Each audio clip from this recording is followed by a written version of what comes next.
partir.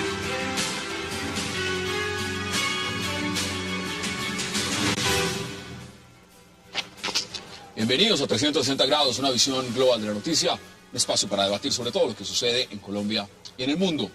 Y hoy 360 empezará hablando de la entrega en la Registraduría Nacional de 640.362 firmas de ciudadanos bogotanos que respaldan la revocatoria del alcalde Gustavo Petro. La Registraduría tiene un mes para revisar las firmas, certificar su validez y si se comprueba que todo está en regla, 2 meses después se haría la convocatoria a las urnas para decidir el futuro del polémico alcalde Gustavo Petro. ¿Logrará el congresista Miguel Gómez Martínez tumbar a Petro? Lo debatiremos esta noche en 360.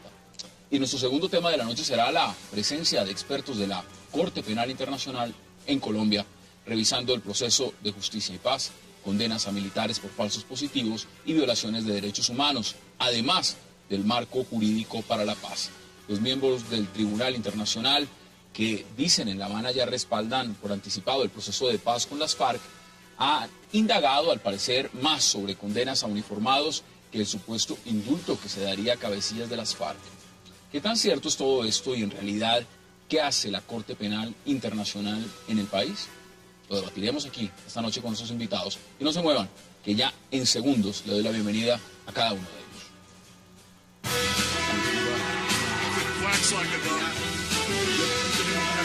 Partir.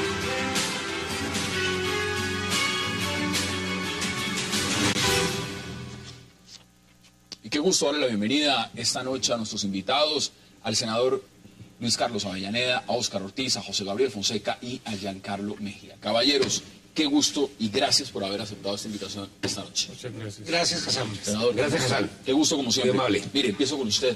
La revocatoria. Ya presentaron las firmas.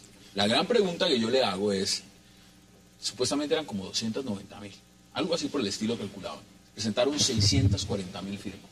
¿Usted cree que esto va realmente apuntando a que se puede revocar al alcalde Gustavo Petro? Yo creo que no. Varias consideraciones. Bueno, hay dos tipos de consideraciones. Una, yo creo que Gustavo Petro presentó un programa de gobierno a consideración de la ciudadanía bogotana totalmente diferente a gobiernos anteriores. Es decir, le quiere dar un vuelco a la ciudad en temas tan importantes como la defensa de lo público, ¿tá? Que tiene que ver mucho con la defensa de la institucionalidad pública y la defensa de los recursos públicos. Programa ese en general en el cual ha tenido mucho éxito, porque no ha habido todavía ninguna queja sobre malos manejos de esta administración y por el contrario se ha encargado de denunciar toda la corrupción que venía de la administración anterior y que muy probablemente se ha heredado también de administraciones anteriores. Pero en segundo lugar, hay un programa de integración social que fue muy llamativo, que es muy llamativo y en el cual se están obteniendo importantísimas realizaciones. En educación, por ejemplo, es un gobierno que le está dedicando mucha importancia a la educación infantil, a niños entre 0 y 5 años. ¿Por qué? Porque ahí tenemos una gran discriminación para niños pobres. Aquí dice que no ha construido el primer colegio, ¿no? Te voy a contar. ¿Ah? Paso por paso. Entonces, el primer tema de educación es cómo empezamos la implementación de el preescolar de 3 años en las instituciones públicas.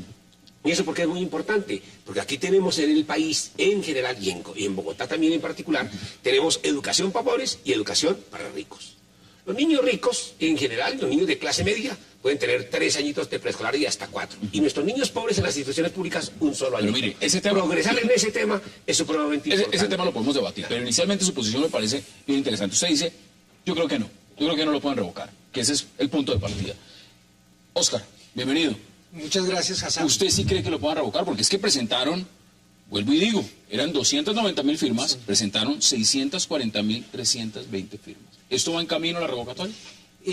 Yo creo que no es nada fácil, pero podría romperse una historia de 2 décadas, durante las cuales hasta ahora a ninguno de los más de 1.100 alcaldes que hay cada 4 años o antes, unos periodos más cortos, en ninguna de estas generaciones ha sido posible revocarle el mandato a ningún alcalde, a ningún gobernador. A mí me correspondió colaborar en la redacción y en la creación de la figura del voto programático y de la revocatoria del mandato en la constituyente como parte de los gestores de la séptima papeleta. Y con gran ilusión pensamos que iba a ser posible ese ejercicio de derecho político fundamental a controlar el poder político y que quien nombra, que en este caso es el pueblo, también pueda desnombrar. Lamentablemente incluso falta la figura de la revocatoria del mandato para presidente, que durante el 8000 propuse que se debería haber creado y que ahora falta, pero y hubiera sido útil. Y ahora que se va a volver a revivir. Y ahora que se está reviviendo el 8000 por una parte, y ahora que el presidente no está acatando el mandato que se le dio en el 2010, hubiera sido también útil, tal vez por la vía de la reelección de alguna manera. Pero en el caso concreto de Bogotá, ¿qué veo yo? Bogotá es muy difícil. Ninguno de los alcaldes, Peñalosa a los 6 meses estaba siendo objeto de una iniciativa de revocatoria del mandato. A Mocus tampoco, usted lo ha dicho, muy duro, pero en la circunstancia que le tocó al alcalde Petro, le tocó una ciudad con menos paciencia. ¿Por qué? Porque veníamos de un atraco, que fue lo de Bogotá. Entonces la gente venía ya exasperada con la ciudad. Cuando durante 15 años pensamos todo el tiempo en la ciudad y estábamos orgullosos los habitantes de la ciudad y pensábamos que todo futuro sería mejor, Samuel Moreno y su compañía y su gobierno hizo que pensáramos que todo pasado fue generado un daño. Ahora, vamos por partes. Pero termino acá para responderte y como es acostumbrado en nuestro programa, hacerlo muy puntualmente. Le tocó el reloj más difícil, pero el principal promotor de la revocatoria, lamentablemente, yo no pensé, es el propio alcalde, porque el desempeño no ha estado a la altura. Y tuvo una elección con un 30% por la división que hubo de los otros sectores, y me parece que se ha equivocado tremendamente en lugar de convocar a la ciudad con unos nuevos planteamientos, a dividirla más, y por eso lo que ha hecho es restar. José Gabriel, la misma pregunta para que empecemos todos el debate con la posición inicial. ¿Usted cree que esto sí va apuntando seriamente a la revocatoria? Pues es un mecanismo democrático previsto en la Constitución y en la ley, y es un escenario propicio para una persona como el alcalde Petro. Si las firmas pasan, las 600 y pico pasan, o pasa el mínimo que establece 290.000. 290.000. Y se validan por la registraduría, se viene ya una convocatoria dentro de los 3 meses siguientes y luego una especie de campaña en donde los adversarios del alcalde van a tener que demostrar efectivamente cuáles son las razones de la revocatoria, y el alcalde va a tener oportunidad de reafirmar sus convicciones y de exponer las obras que en este año y 4 meses ha hecho en Bogotá, porque sí las ha hecho. Lástima que la revocatoria sea impulsada por sectores que precisamente guardaron silencio frente al atraco, como dice el doctor Ortiz, que se cometió en la administración pasada y en otras administraciones. Eso les quita credibilidad a los promotores.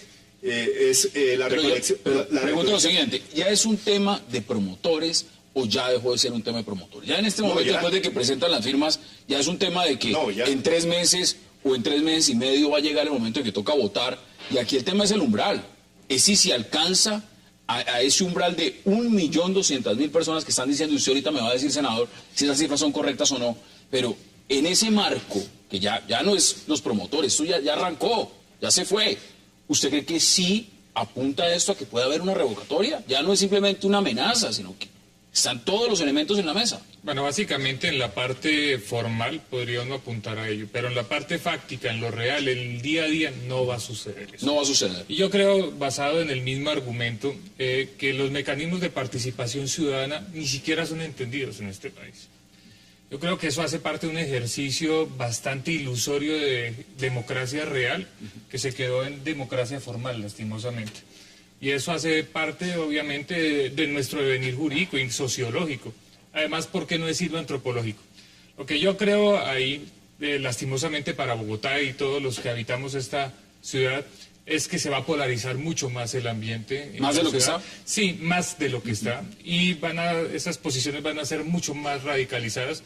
Ahí no se va a ver ningún tipo de efecto real frente a lo que fue el programa de Petro. Va a perder total capacidad por defenderse dentro de esa perspectiva, y creo que inclusive terminan haciéndole los que promueven la revocatoria un favor grande en un escenario mediático. Claro, porque va a salir futuro. fortalecido. Mire, veamos justamente qué dice Miguel Gómez Martínez, el promotor principal de esta revocatoria.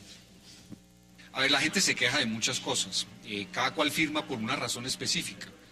En general, la gente considera que en Bogotá estamos improvisando, que la ciudad no va para ningún lado. Pero lo que más me llamó la atención es que la gente sí es muy consciente, en el norte, en el sur, en el oriente, en el occidente de la ciudad, que estamos perdiendo calidad de vida, que vivir en Bogotá ya no es agradable, que los bogotanos no viven, sino que sobreviven en una ciudad cada vez más hostil, y que por eso quieren que la ciudad cambie de rumbo y les ofrezca una mejor calidad de vida. Senador, ahí están los argumentos. ¿Qué dice usted al respecto? Pero antes quisiera tocar un punto importantísimo. Tú señalabas más de 600.000 firmas. Firmas. Y yo quiero empezar el debate por ahí. Porque no es el tema de firmas, como lo hizo el doctor Miguel Gómez, equivocadamente. Se fue a recoger firmas. ¿Quién quiere la revocatoria del alcalde? Firme. O sea, no es salir y firmar nada más. Firme. No más. No. La ley 134, que en eso se mantiene vigente, lo que dice es una solicitud respaldada con las firmas. Yo un día tuve la oportunidad de que alguien me ofreciera... Usted lo cogieron en la calle y le dijeron, sí, venga y firme. venga y firme. Y yo le dije, ¿qué es lo que hay que firmar? Y el muchachito ni siquiera sabía qué era eso. Le dije, ¿por qué hay que revocar a Petro? El niño ni siquiera sabía. Era un pelado. ¿Ah? Me dio hasta lástima verlo en esa situación. Y entiendo que que estaba pagado para ir a recolectar las firmas. Pero no sabía Pero no sabía por qué. Y entonces empiezo diciendo que es una solicitud firmada por un número determinado de personas. Eso en su opinión No es le quita legitimidad inmediata al Claro, proceso. si nosotros podemos demostrar, mañana o pasado mañana, que no estaba una solicitud respaldada por firmas, porque no fue eso, ¿ah? Sino que simplemente se dedicaron a recoger firmas, como lo dice el propio doctor Gómez y como lo relata la prensa, pues ahí no hay nada. ¿Por qué? Porque es que además hay que distinguir dos Pero a cosas. ver, aquí no había un Hay que formulario, distinguir- no había formulario, digamos. Yo entiendo que sí, Sí. que los promotores fueron a la registraduría y consultando a la registraduría adelantaron esta fase inicial.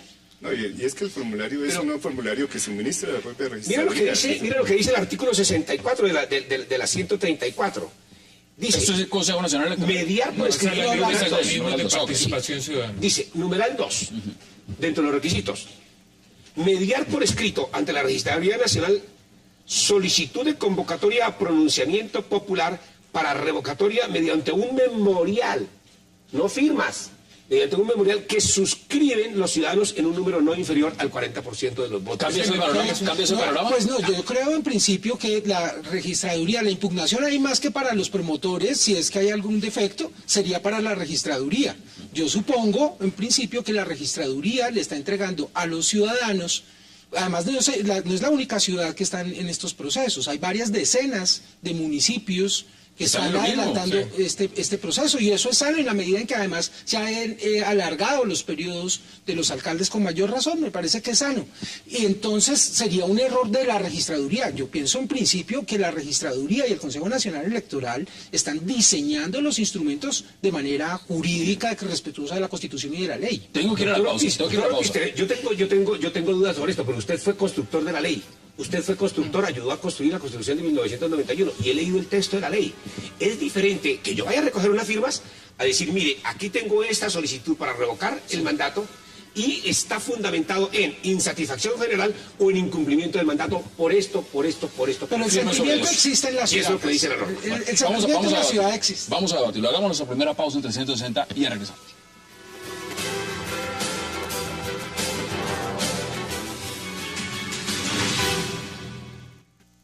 Que nos derriben si quieren, pero que lo digan de verdad. ¿Por qué nos derriban? Porque esta ciudad se ganó la autoridad moral y la dignidad luchando contra la mafiocracia para poder decirles de frente que aquí querían hacer un negociado con el aseo y el agua potable en contra del interés de la humanidad que ya había ordenado que el aseo y el agua potable eran derechos y no negocios. Regresamos a 360, son las palabras del alcalde Gustavo Petro. Mire, José Gabriel, siendo muy puntuales. las declaraciones que da el alcalde no ha sido tan diplomático como usted diciendo, son unos sectores que no, él ha dicho, son mafias, los que me quieren tomar son mafias. ¿Son mafias? ¿Usted cree que el señor Miguel Gómez Martínez pertenece a una mafia o que los 600.000 y punta de personas que firmaron estos documentos son una mafia? ¿O decir que es una mafia es entrar también en un error muy grande a la hora de calificar lo que está pasando con la revocatoria? Bueno, yo voy a ser muy puntual en la respuesta. Yo creo que el doctor Gómez Martínez no hace parte de ninguna mafia. Lo que sí deduzco de lo que está pasando es que la mafia y el cartel de la contratación y la corruptela está muy contenta con la revocatoria de Petro porque fue quien nos denunció. Eso a mí me parece concreto.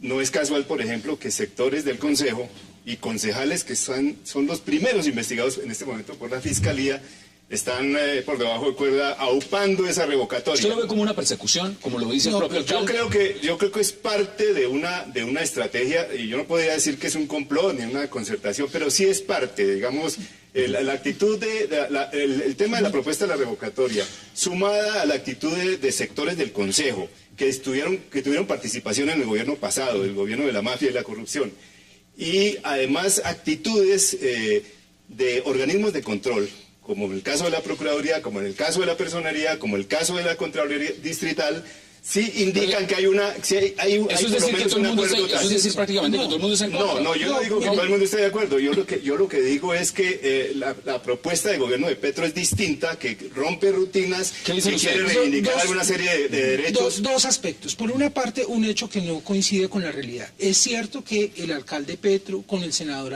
Avellaneda, con Carlos Vicente de Rú y otro equipo de personas, hicieron un muy interesante ejercicio de integrar información y de sacar nuevos hechos. Pero no fueron los únicos. Hubo desde el programa presidencial yo logré que el primer año de gobierno de Samuel Moreno, por ejemplo, saliera el secretario de movilidad. Logramos el tema del popoducto que nos cuesta 230.000 millones de pesos y que tiene unas proporciones pues del atraco inmensas. Se hicieron desde muchos sectores denuncias. Lideró y sobre todo tuvo la valentía de denunciar a su propio partido y eso fue lo que la ciudad le premió. Sobre todo la valentía de pelear con sus pero no fue el único. Y una cosa es distinta, es en el marco de lo que ha sido, o lo que fue, mejor dicho, el hoy en día alcalde Gustavo Petro como congresista, haciendo control político, haciendo denuncias. Pero es que aquí ya no es el control político, aquí está administrando. Y la gran pregunta que se hacen muchos bogotanos es, este señor como senador fue muy bueno, pero no sabe administrar la ciudad y como mal administrador lo que está pasando es que nosotros estamos viendo es un caos en la ciudad. Y está administrando mal y por eso es el principal promotor de su revocatoria y del sentimiento de insatisfacción con el desempeño y por eso se presenta la cosa. Y segundo, y no está aprovechando la revocatoria para sumar. Sino para fincar su 30%. Usted no lo ve como una persecución, sino como mala gestión. No, ni más faltaba. Al contrario, alienta a las personas que están insatisfechas por el desempeño, que creen que es una persona decente, se ponen más activos cuando son tratados como si fueran corruptos. Ahí hay un punto para mí claro y es un programa sustentado en la anticorrupción, que es totalmente plausible y creo que en ese sentido él no tiene rabo de paja. Creo también igualmente que es fruto de un muy buen opositor que no es administrador, no ha podido integrar ni siquiera un gabinete que le permita administrar. 18 funcionarios han salido en un año y 4 meses. Eso es bastante problemático. Vacantes largas. Bastante problemático para él, ahora dentro de un contexto en donde la gente en Bogotá está desesperada, porque eso proviene de un fenómeno sociológico que viene del gobierno anterior, y no se ven algunos resultados en cosas que son esenciales, ni siquiera en los programas que son básicos en él, y que no ha podido salir a mostrar por... Pero también muchos dirían, lleva un año y 4 meses, no se le puede pedir mucho, pero tampoco... Yo creo que sí hay que puntualizar en qué consiste la mala administración, porque es que si nos ponemos a eso, pues digamos que Petro en el primer año puede sumar hechos de gobierno muy importantes. Bueno, el tema del agua, el tema de la rebaja de Transmilenio, el tema de la educación.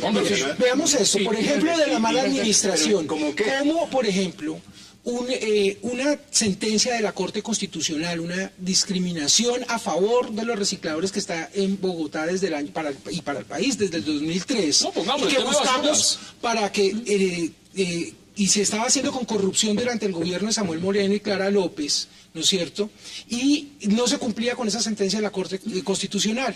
Y esa transformación vimos al final del año la improvisación para hacer la transición. Entonces puede que el propósito sea loable, jurídico, etcétera, pero las transiciones sume solo basura. Pero ese es un problema que se empezó a solucionar. Toquemos el tema de basuras. Claro. El tema de basuras es un tema bien importante. ¿Por qué? Porque ahí empezamos el rescate de lo público. Esta ciudad... Sí, yo digo la transición. No, perdón, déjame. Esta ciudad había sido entregada a intereses privados, a intereses de personas mezquinas con la ciudad. El alcalde dice, mafias. 134.000 millones de pesos se ganaban los operadores del aseo. Y esos 134.000 operados desde lo público pueden significarnos que la ciudadanía general, que el interés general se beneficie de esos 134.000 millones de pesos. 3 días de negatividad en la prestación del servicio de salud no pueden ir a desprestigiar un programa tan importante en materia de aseo. Gracias. No pueden desprestigiar el programa. ¿Por qué? Si fueron solo 3 días. Sí, fueron solo 3 días. Fueron solo 3 días. Mire, ese programa hoy como está avanzando, ya llegó hoy la flota. Los medios de comunicación no registran las cosas buenas de la administración. ¿Ah? No lo están registrando. Ya llegó una flota que va a ser de lujo.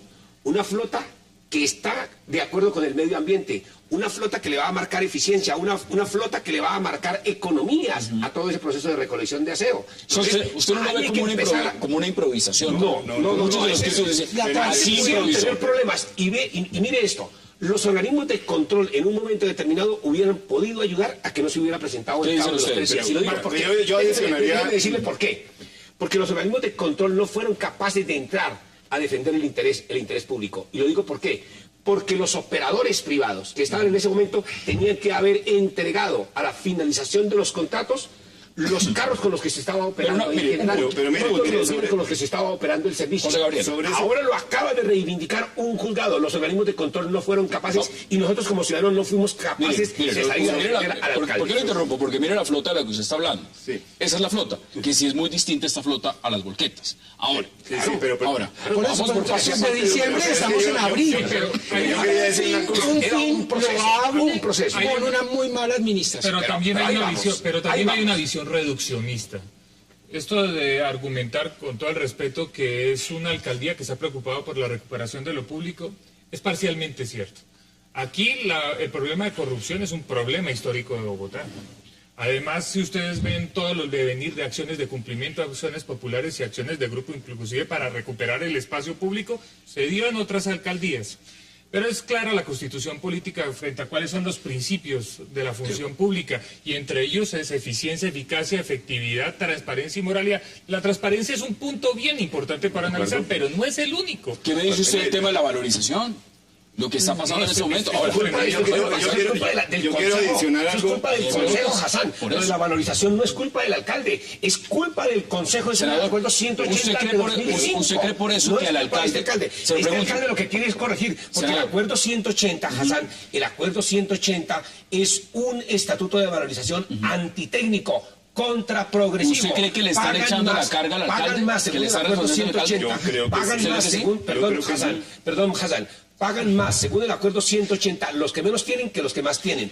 Por eso el alcalde propuso una modificación importante para eso. Pero tuvo un año para voy a volver sobre el tema anterior sobre basuras. Bueno, rápidamente, porque quiero preguntarle sobre otro. La Corte Constitucional centró la decisión, el auto sobre la tutela, en favor de los recicladores, 14.000 recicladores. La única manera de responder favorablemente a eso, de cumplir el auto de la Corte, era incorporando a los recicladores en este tiempo, y los recicladores, una parte de ellos, porque eso no se puede hacer en 6 meses como la gente pretende, una parte de eso ya están recibiendo remuneración los recicladores, cumpliendo la orden de la Corte Constitucional. Y sobre el tema de valorización de la Corte Constitucional, la Corte Constitucional, si no recuerdo mal, hace un año, en el mes de abril, avaló el esquema por primera vez, porque durante Samuel Moreno y Clara López no se pudo. Bien. Ahí vamos a se demoró hasta final de año. Eso no lo podía hacer. El problema es que eso no lo podía hacer el alcalde con el esquema anterior No, en manos de 4 empresas que se aprovecharon del negocio de la hable mal basura. No querían administrado. Yo incorporar coincido con el Fin Loable mal administrado. mantener sus secretos. Ya van los resultados. Hoy no hay quejas sobre basuras. Hoy no hay quejas sobre basuras. Un punto porque se nos acaba el tiempo en este debate y vamos al siguiente, pero eso no lo quiero dejar por fuera.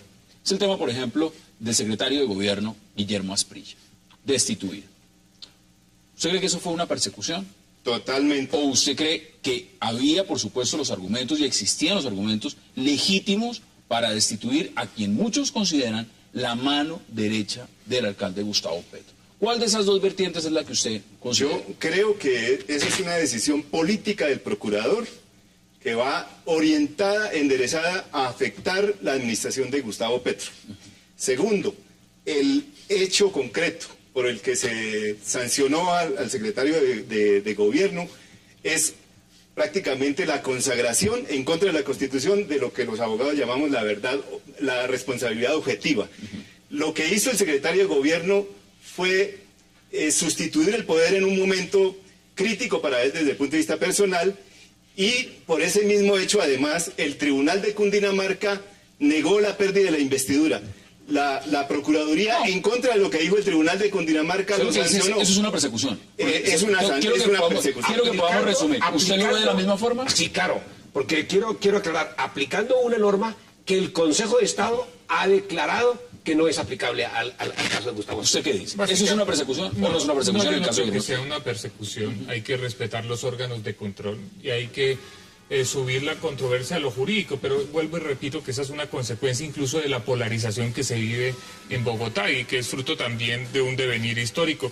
Cuando yo hago oposición de la misma alcaldía, cuando no administro, sino utilizo el mismo lenguaje, en muchas ocasiones de armar peleas por todas las cosas o defenderse, pues voy a pagar las consecuencias. Y eso es lo que ha hecho el alcalde Petro. Deme sus conclusiones en 15 segundos. Yo creo que en el caso específico del doctor Asprilla es lamentable que en ejercicio de una acción popular muy interesante sobre doña Juana haya cometido una negligencia tan grave que le haya hecho incurrir en unas consecuencias. Mire, quiero leer por lo menos...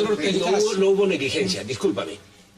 Guillermo Asprilla no era apoderado en el momento en que entró al Consejo ni en el momento en que entró a ejercer el cargo de secretario de Gobierno. Ya no era apoderado porque había sustituido ya el poder con anterioridad. Y eso está demostrado en el proceso. Miren lo que dice algunos de nuestros televidentes, les escriben lo siguiente. Por ejemplo, Piedadero Piedradita dice, con ideologías no se administra una ciudad, chocan frente a realidades. Miguel Silva Moyano, Iván Moreno llevaba más de 2 años robando cuando apoyó a Gustavo Petro a la presidencia. Doris, la improvisación y la mala administración de este alcalde nos lleva a revolcarlo. Y así hay infinidad de comentarios porque realmente el tema del alcalde Gustavo Petro está ahí. Está quienes lo defienden y quienes no. Vamos a hacer una pausa porque al regreso vamos a hablar de otro tema que tiene que ver con la presencia de la Corte Penal Internacional en Colombia. ¿Qué está haciendo la Corte Penal Internacional en Colombia? Vamos a debatir con sus invitados. No se muevan.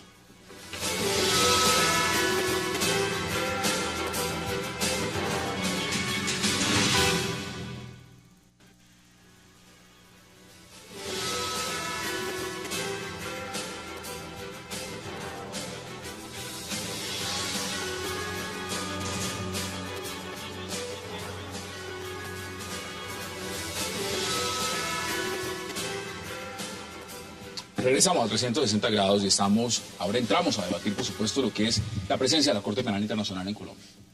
Carlos Mejía, ¿usted cómo ve la presencia de la CPI en Colombia y lo que viene a hacer? ¿Le gusta lo que viene a hacer la CPI en Colombia o cree que hay cositas que no cuadran? Varias cosas no cuadran, pero la primera es que el Estado colombiano se encuentra bajo observación de la Corte Penal Internacional desde el 2004. En noviembre presenta su informe, preciso dentro de un contexto de aprobación de la reforma del fuero penal militar. Y ahora viene con un propósito muy claro, que es el de darle un espaldarazo al proceso de paz del presidente Santos. Pero también viene a mirar lo de los falsos positivos y parece que solo le ha interesado mirar... ¿Ha mirado más de un lado que del otro? Total. Es decir, está más interesado en ver el tema de los militares, falsos positivos, paramilitarismo y el tema de las FARC. Muy poco, creo que casi nada, porque la primera reunión que tuvieron los 4 delegados de la Fiscalía fue con el colectivo Alvear, luego se reúnen con Cancillería, Ministerio de Justicia y de Defensa, y se hicieron unas precisiones muy claras sobre priorización, de acuerdo con la directiva de la Fiscalía, y pidieron cabezas, las cabezas de los altos mandos militares. Y eso obviamente, pues, en este contexto tiene una mirada muy especial. Senador, ¿usted cómo ve la presencia de la CPI en Colombia y está de acuerdo o no con lo que dice Giancarlo Mejía? Pues me parece muy importante la llegada de la Corte Penal Internacional aquí al país. Parece importante, y ya de hecho se ha producido un hecho muy importante, es que le han dado un espaldarazo al proceso de diálogos en La Habana. Eso creo que es muy importante. Y muy importante que vengan y revisen cómo va el tema de los derechos humanos y cuál es el balance que tenemos de la ley 975, la ley de justicia y paz, y que ojalá nos ayuden a echar una mirada a lo que construyó el Congreso recientemente, que es el marco constitucional para la paz. Ese marco constitucional para la paz es, como dicen algunos, un marco para la impunidad. Eso dice el procurador, por ejemplo. Es el marco para las FARC. Eso dice Sí. Ahora, yo le agrego otro elemento al debate. Están las declaraciones, Oscar, que dio el señor fiscal Eduardo Montealegre, donde dice claramente, mire, no hay condenas por crímenes de lesa humanidad en Colombia para ningún miembro de las FARC. Es decir, podrían entrar derechito a aplicarse lo que significa justicia transicional y el marco legal para la paz. Participación en política. Sí, exactamente. ¿Usted cree que en ese sentido la CPI debería echar el ojo y revisar exactamente esas declaraciones si es que han cometido crímenes de lesa humanidad o no en Colombia? Bueno, pues me parece que claramente la vocación del doctor Montealegre es de abogado defensor, no de un acusador.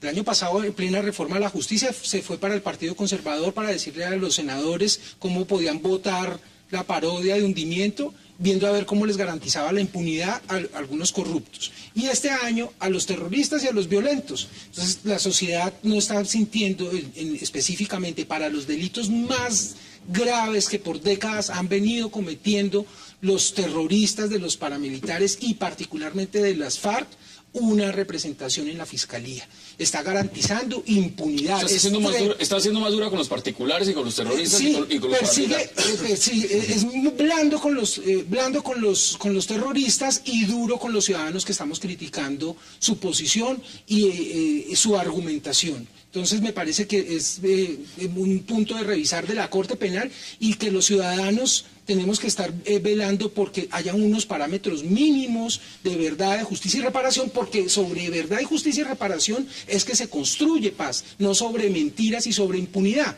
Y se les ha olvidado que en el 2004 la única reforma constitucional aprobada durante el referendo del 2003, los ciudadanos directamente dijeron en el artículo 122 en una reforma que no quieren ver corruptos en los asuntos públicos, ni elegidos, ni contratistas, ni nombrados. Y después se hizo una reforma para decir que tampoco quiere terroristas en los asuntos públicos. Entonces, ese no es un buen soporte y no es una buena aproximación. José Gabriel, ¿cuál es su punto de vista sobre este tema? A mí me parece que la visita es muy importante, digamos, porque como todos sabemos, la Corte actúa de oficio, es decir, sin denuncia, o puede actuar por denuncia.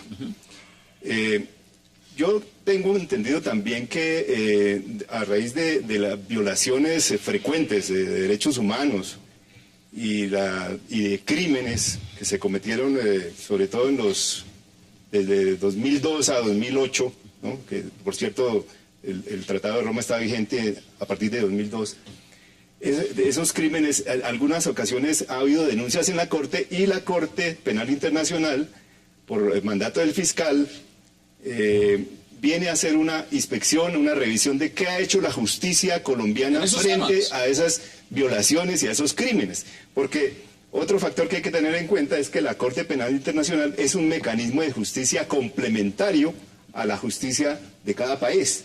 Es decir, si la justicia colombiana no actúa, no investiga y no sanciona los crímenes contemplados en el Estatuto de Roma, la Corte José Gabriel, está hecha para actuar. Usted pone un punto muy interesante, quiero que lo podamos debatir antes de que hagamos declaraciones también del congresista Iván Cepeda, y es, aquí estuvo sentado donde está el senador Avellaneda, el señor procurador Alejandro Ordóñez, y claramente él dice, en Colombia, las FARC, por ejemplo, hablando de las FARC, sí han cometido crímenes de lesa humanidad. Que no haya condenas es es inadmisible. Es más bien falta de diligencia de la Fiscalía. Pero que han cometido pero aquí crímenes de tenemos esa un manera. problema estructural en Entonces, justicia. El Congreso estuvo estudiando una reforma a la justicia y no fuimos capaces de sacar una buena reforma. ¿Ya? Incluso el gobierno en eso fue negligente. Porque No, fue muy efectivo. Solo el tema del reclutamiento forzoso. Fue muy efectivo porque les iba a acabar la pérdida de investidura, que era el verdadero. Bien, veamos declaraciones del congresista Iván Cepeda y volvemos a la mesa de debate.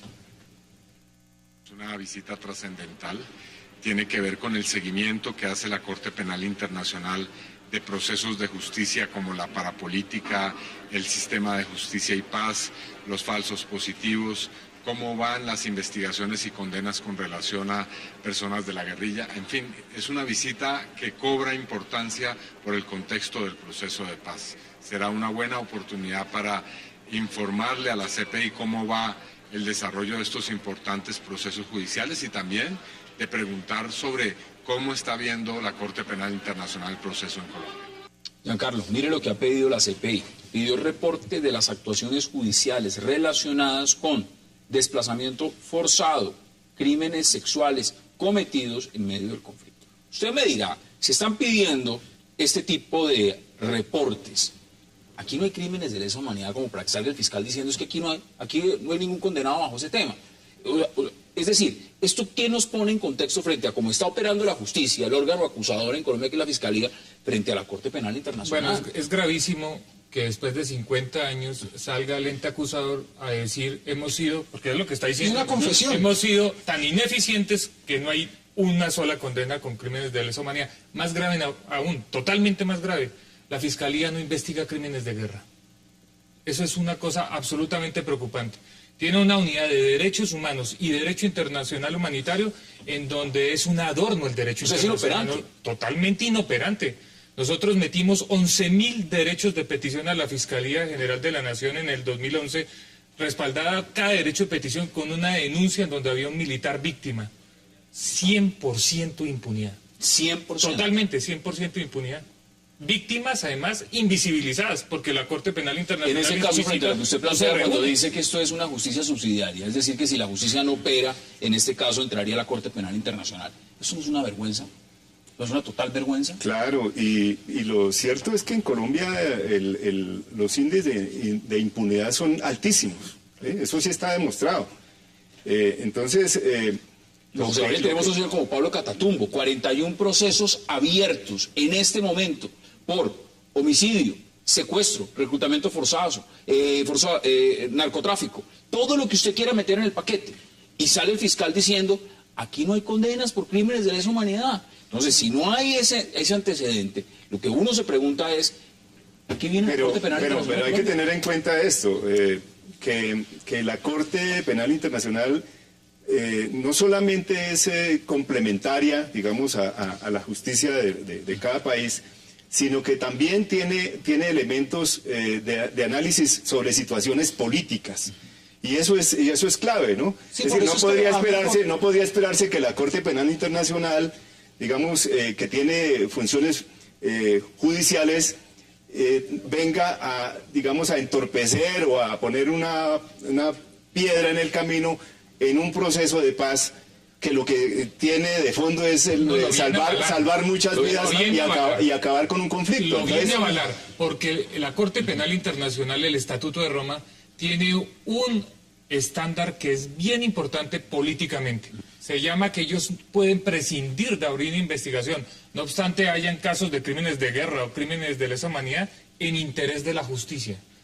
Pero eso qué quiere decir, pero a ver, eso qué quiere decir, quiere decir que va a ser más fácil ver a la Corte Penal Internacional exigiendo, por ejemplo, condenas contra militares por temas de falsos positivos y no las vamos a ver a la Corte Penal Internacional pidiéndolas contra terroristas de las FARC, por ejemplo. Sale el fiscal y dice que no hay un solo miembro del secretariado de las FARC condenado por crimen de lesa humanidad. Y preciso, en plena visita de la Corte, hoy y mañana van a indagatoria 2 generales de la República. Van a meter a los militares, pero los de las FARC los dejan por fuera. Exactamente. Yo digo que el fiscal no sirve como la gallina ciega. A la Fiscalía le está yendo mejor en relación con las FARC, con los pasaportes, que con las órdenes de captura. No, yo quiero plantear este debate desde otro punto de vista, desde el punto de vista de la justicia transicional.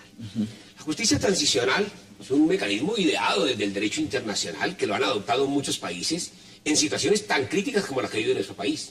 Nuestro país es un país que ha vivido un conflicto de más de 5 décadas, con más de 6 millones de víctimas, con hechos victimarios que causan horror, por supuesto, producidos por la guerrilla, producidos de la fuerza pública, bandas por los criminales, paramilitares. el Estado. Entonces, esto es un estado de horror. Esto tenemos que pararlo. Nosotros tenemos que entrar a la civilización. Nosotros tenemos que entrar a la confrontación desde el punto de vista político, desde el punto de vista de las ideas, de la ideología. Usted lo dice, senador, ¿no debería entonces tenerlos a todos y juzgarlos a todos por los mismos parámetros? Internacionalmente se ha previsto lo que se llama justicia transicional. ¿Qué se requiere para que haya justicia transicional? El encadenamiento de varios principios. Verdad, justicia, reparación. Todo enfocado hacia un principio de no repetición del horror de esta guerra. Y la impunidad impulsa la repetición. Perdón, Hazard. Y en eso entonces se permite que en aras de la verdad, que es importantísima para que exista la memoria, y la memoria importante para que no se vuelva a repetir el horror de un conflicto armado como el nuestro, entonces se pueden sacrificar algo de justicia. Algunos dicen, tiene que haber justicia. Senador, algunos dicen que eso está haciendo sapos. Ya me van ustedes a decir hasta dónde. Ese es un punto Tengo que hacer la pausa. importante. Hagamos la pausa en 360 y ya regresamos.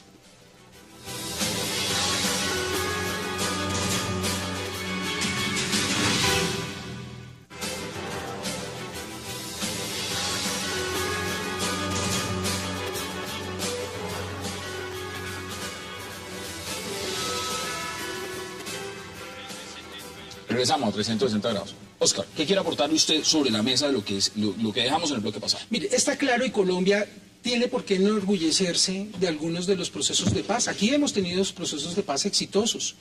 Nosotros, cuando éramos estudiantes y promovimos la convocatoria de la constituyente, hablamos con Jacobo Arenas, y esa vez también nos engañó, dijo que vendrían a la constituyente, y cuando vieron que era en serio, pidieron la mitad de los escaños. Nosotros grabamos esa conversación y se la llevamos a la Corte Suprema de Justicia para coadyuvar la constitucionalidad de ese proceso de la séptima papeleta. Hoy día, ¿qué estamos viendo?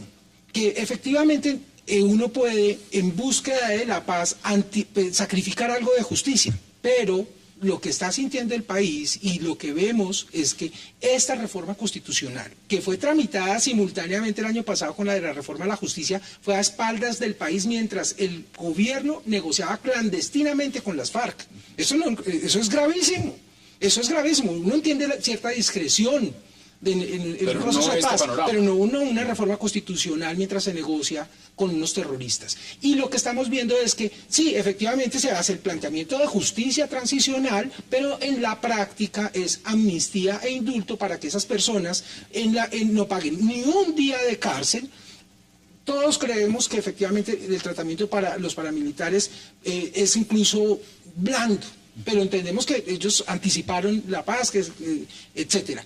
Pero ellos tienen condenas hasta de 8 años, están extraditados, pero que esta gente pase directo al Congreso cuando han cometido delitos de lesa humanidad, senador, etcétera, no funda la paz, no funda la paz. Pero aclaremos algunas cosas. En justicia y paz, el máximo de pena es hasta 8 años. Así es. Hasta 8 años. ¿Ah? Puede ser mucho menos. Pero el número de condenas, como lo decía Gabriel, en este momento es insignificante. De ahí que en el marco constitucional para la paz... por lo alto. Ahí en el marco constitucional para la paz estamos pidiendo que haya justicia. Y estamos pidiendo que para el efecto de esa justicia se utilicen dos principios. El principio de priorización y el principio de selectividad. ¿Ah? Entonces, bajo esos principios habrá que mirar ahora qué sale de La Habana. Eso nos va a ayudar algo. Pero hay también que esperar las leyes estatutarias que desarrollen ese marco constitucional para la paz. Todavía la tarea no está completa y por eso es un marco, es un referente apenas que habrá de vaciarse de contenido solamente en las leyes estatutarias. Retomo un punto importante, José Gabriel, porque lo decía Giancarlo. La CPI está aquí para avalar, para respaldar el proceso. ¿Ese es el rol de la CPI? ¿El rol de la CPI debe venir acá a respaldar un proceso o debe sentarse en Colombia? Vengan a ver, vamos a ver si aquí va a haber impunidad o no. Porque realmente es la Corte, el mayor tribunal del tema penal en el mundo. Aquí no simplemente es de respaldo, es de mirar si se está cumpliendo la normatividad frente a lo que representa el proceso de paz. ¿Cuál debe ser la posición de la CPI? Pues yo creo que el papel principal obviamente es la investigación de los crímenes, de lesa humanidad y los crímenes de guerra, los genocidios y todo esto. Pero la Corte no puede, digamos, contradecir a las autoridades penales del país. No, pues Y el sí fiscal, debería. no porque estaría jugando un papel anticipado a los acontecimiimientos. El fiscal general de la Nación dijo que hasta el momento no había condenas, ¿cierto?, a los negociadores o los que... ¿Pero por negligencia? No dijo por qué, pero dijo hasta el momento. Lo hizo en tono de garantía. Pero eso no quiere decir, yo no interpreto que el fiscal dijo que no iba a haber condenas, dijo que hasta el momento. Sí. Y seguramente es porque no han avanzado los procesos, así como ocurre con el No tema me de parece justicia y digno de paz, aplauso en todo caso. porque resulta que los crímenes cometidos por los grupos paramilitares, hay como no sé cuántos, 5 o 6 condenas. Y fuera de eso existe el elemento importante, y es que muchos de esos líderes paramilitares eran narcotraficantes y se disfrazaron de paramilitares y terminaron extraditados, ¿cierto? Como le debe pasar a los de las La FARC. Corte Penal Internacional, en un proceso de paz, asume hoy una actitud prudente frente a ese proceso de paz, esperando que se cumplan las normas internacionales, que se cumpla primero que todo la justicia, el procedimiento del país, pero fundamentalmente, que ese es un valor mucho más grande que cualquiera. Y desafortunadamente, como dice cualquier proceso de paz, requiere un grado de impunidad. Bueno, y eso es cierto, si no, no habría paz, si no, nunca alcanzaríamos la paz. Porque el tema de fondo es, aquí la CPI debería estar haciendo ¿qué? ¿Es avalando un proceso? Vigilando. Vigilando que haya justicia. Y es un contrasentido, vuelvo y insisto, que el fiscal salga a decir que acá no se están investigando ni crímenes de lesa humanidad ni crímenes de guerra. Eso es un problema estructural de nuestra justicia. No, pero no dijo que no se está investigando. No, y no hay resultados. Fuera de eso, que es más problemático aún, es que Colombia es el único país en toda la región con la crisis carcelaria más grande, y lo van a ver la otra semana en Ginebra, que firmó un acuerdo con la Corte Penal Internacional para ser Estado receptor de condenados. Eso es un mensaje eminentemente político, se está manejando esto a nivel político y se están buscando todo tipo de aliados en todos lugares para el proceso de paz, para las negociaciones que partieron del año 1997 con el proyecto Destino Colombia. Es que la gente olvida que fue el proyecto Destino Colombia. Desde el año 97. Con la reunión de la Abadía Montserrat y luego la reunión de la Hacienda Quirama, la traída de Agan Cajim, y el año pasado el presidente de la República lanza el libro de Cajim en la presidencia, que se llama El Poder y el Amor, y el prólogo es de él, y dijo, estamos en el cuarto escenario, que es la unión hace la fuerza, el gobierno de la unidad nacional. El proceso de paz sale porque sale, y es necesario, pero no se puede dejar en impunidad crímenes graves. Y la justicia transicional está bien dada para un contexto de conflicto. Pero ¿qué va a pasar con todos los delitos transnacionales que han cometido los miembros de los grupos armados al margen de la ley? Piense usted, por ejemplo, pornografía infantil. Piense todo lo que es tráfico de órganos, violaciones, que otros estados tienen todo el derecho, en virtud de la doctrina Baltasar Garzón y en principio de la jurisdicción universal, de solicitarlos en extradición. Ese tema no se ha tratado en La Habana, porque como interesa a terceros estados, dentro de un mundo globalizado... Están pensando primero en participación política que en lo demás. Pero ojo con esto, estamos en un mundo globalizado, pero bipolar, en la justicia, porque la Corte Penal Internacional no juzga ni terrorismo ni narcotráfico, pero eso sí está dentro de la agenda de los Estados Unidos y de los delitos transnacionales. Senador, queda un minuto y quiero que usted y Óscar Ortiz, cada uno con 30 segundos, puedan dar sus conclusiones. Deme las suyas. Bien, importante que venga la Corte Penal Internacional a ver cómo va el tema de derechos humanos en el país. Importante que vengan a revisar el tema de falsos positivos, porque en eso hemos tenido una parálisis en los últimos tiempos. Importante que vengan y miren también el proceso de la Ley 975 de Justicia y Paz.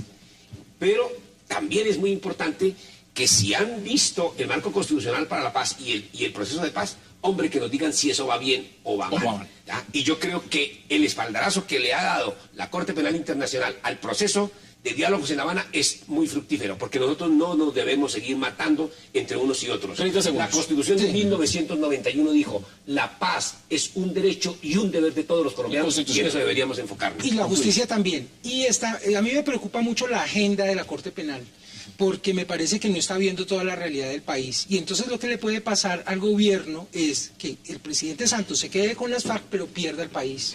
porque tiene un mandato, porque no se le ve claro el compromiso con la justicia. No estamos sintiendo los ciudadanos que la Fiscalía haga la tarea de que efectivamente estas personas vayan a la cárcel y quienes nos representen. Y hay un problema jurídico que lo voy a anticipar, y es que todavía está en la Constitución que las personas que están con los delitos de narcotráfico y otros delitos no pueden estar en la representación. Y eso está vigente en el artículo 100. Podemos seguirlo los jueces. Óscar Ortiz, gracias por aceptar la invitación. Giancarlo Medina también. Gracias. Por supuesto, senadora Avellaneda, como siempre, y José Gabriel. Gracias por la invitación. Muchas gracias por acompañarnos y de nuevo nos vemos mañana aquí, si todo sale bien, a las 8 p.m. para seguir debatiendo la agenda de toda Colombia y del mundo. Hasta una próxima oportunidad.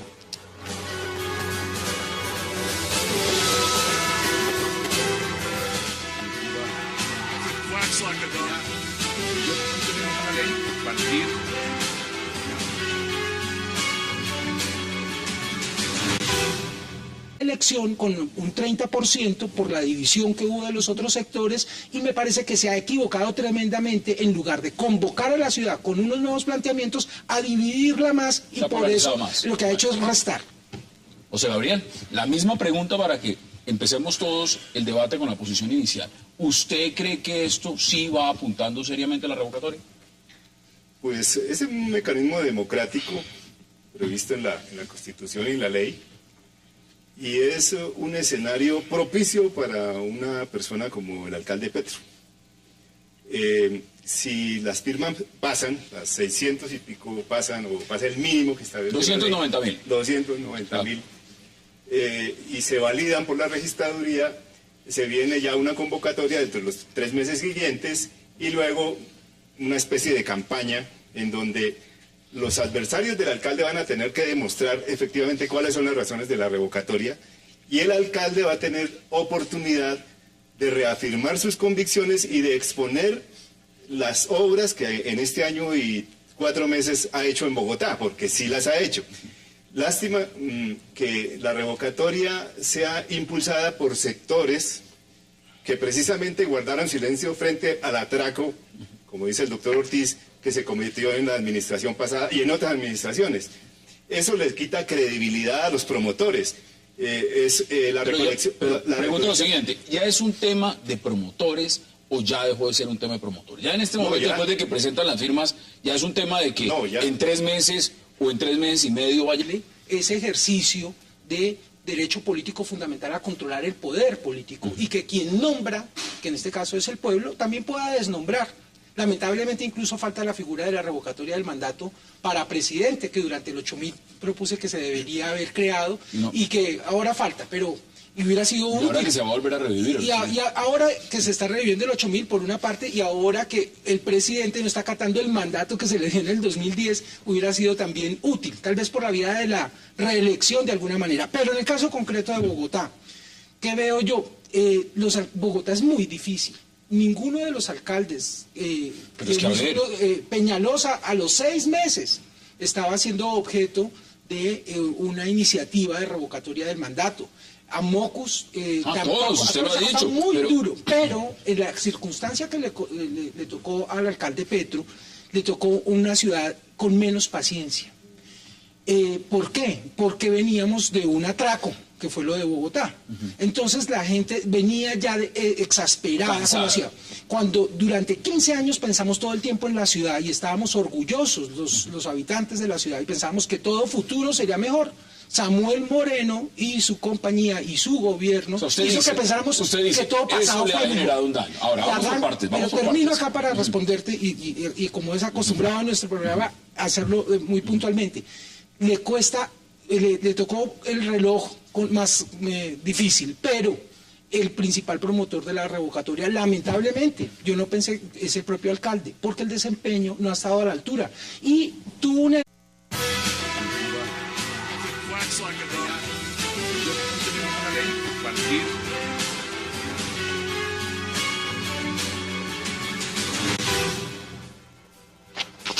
Bienvenidos a 360 grados, una visión global de la noticia, un espacio para debatir sobre todo lo que sucede en Colombia y en el mundo.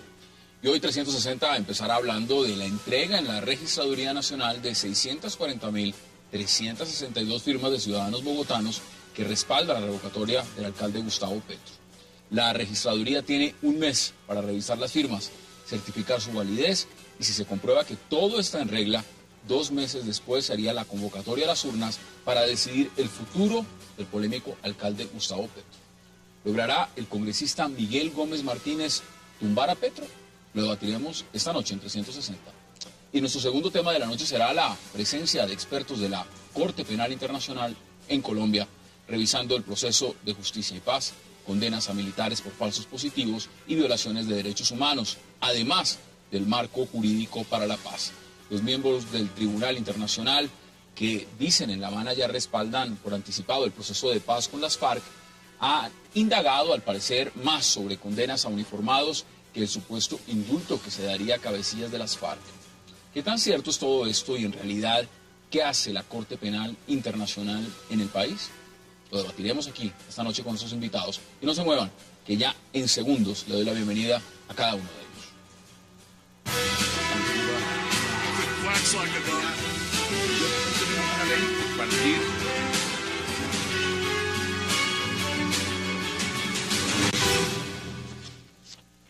Y qué gusto darle la bienvenida esta noche a nuestros invitados, al senador Luis Carlos Avellaneda, a Óscar Ortiz, a José Gabriel Fonseca y a Giancarlo Mejía. Caballeros, qué gusto y gracias por haber aceptado esta invitación esta noche. Muchas gracias. Gracias, Hassan. Senador, Gracias, Hassan. qué gusto como siempre. Muy amable. Mire, empiezo con usted. La revocatoria. Ya presentaron las firmas. La gran pregunta que yo le hago es, supuestamente eran como 290.000, algo así por el estilo calculado. Presentaron 640.000 firmas. ¿Usted cree que esto va realmente apuntando a que se puede revocar al alcalde Gustavo Petro? Yo creo que no. Varias consideraciones. Bueno, hay dos tipos de consideraciones. Una, yo creo que Gustavo Petro presentó un programa de gobierno a consideración de la ciudadanía bogotana totalmente diferente a gobiernos anteriores. Es decir, le quiere dar un vuelco a la ciudad en temas tan importantes como la defensa de lo público, ¿tá? Que tiene que ver mucho con la defensa de la institucionalidad pública y la defensa de los recursos públicos. Programa ese en general en el cual ha tenido mucho éxito, porque no ha habido todavía ninguna queja sobre malos manejos de esta administración y por el contrario se ha encargado de denunciar toda la corrupción que venía de la administración anterior y que muy probablemente se ha heredado también de administraciones anteriores. Pero en segundo lugar, hay un programa de integración social que fue muy llamativo, que es muy llamativo y en el cual se están obteniendo importantísimas realizaciones. En educación, por ejemplo, es un gobierno que le está dedicando mucha importancia a la educación infantil, a niños entre 0 y 5 años. ¿Por qué? Porque ahí tenemos una gran discriminación para niños pobres. Aquí dice que no ha construido el primer colegio, ¿no? Te voy a contar. ¿Ah? Paso por paso. Entonces, el primer tema de educación es cómo empezamos la implementación de el preescolar de 3 años en las instituciones públicas. Y eso porque es muy importante, porque aquí tenemos en el país en general y en Bogotá también en particular, tenemos educación para pobres y educación para ricos. Los niños ricos, en general, los niños de clase media, pueden tener 3 añitos de preescolar y hasta 4. Y nuestros niños pobres en las instituciones públicas, un solo año. Pero mire, ese tema, progresar en ese tema es supremamente importante. Ese tema lo podemos debatir, pero inicialmente su posición me parece bien interesante. Usted dice, yo creo que no lo pueden revocar, que ese es el punto de partida. Óscar, bienvenido. Muchas gracias, Hassan. ¿Usted sí cree que lo puedan revocar? Porque es que presentaron, vuelvo y digo, eran 290.000 firmas, presentaron 640.320 firmas. ¿Esto va en camino a la revocatoria? Yo creo que no es nada fácil, pero podría romperse una historia de 2 décadas, durante las cuales hasta ahora a ninguno de los más de 1.100 alcaldes que hay cada 4 años o antes, unos periodos más cortos, en ninguna de estas generaciones ha sido posible revocarle el mandato a ningún alcalde, a ningún gobernador. A mí me correspondió colaborar en la redacción y en la creación de la figura del voto programático y de la revocatoria del mandato en la constituyente como parte de los gestores de la séptima papeleta. Y con gran ilusión pensamos que iba a ser posible